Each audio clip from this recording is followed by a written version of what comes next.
Andovi Da Lopez diteror pesan misterius dari polisi sebelum ikut demo tolak RUU Pilkada.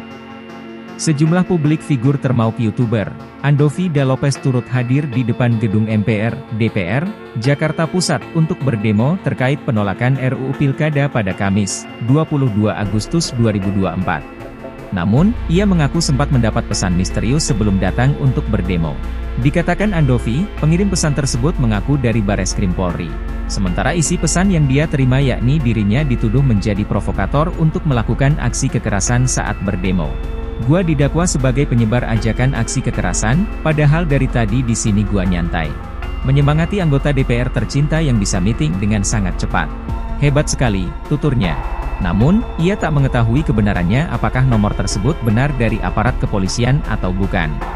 Andovi lantas menyebut, kedatangannya ke DPR bukan untuk membuat situasi menjadi ricuh, tetapi datang berdemo untuk menyuarakan soal RUU Pilkada dan tidak mengajak siapapun untuk bertindak anarkis. Gua dapat pesan, jam 9.43 pagi. Guys, kepada Bareskrim Jakarta Pusat, saya tidak mengajak apapun, di sini damai kok. Di sini sama teman-teman cuma menyuarakan keresahan saja, jelasnya.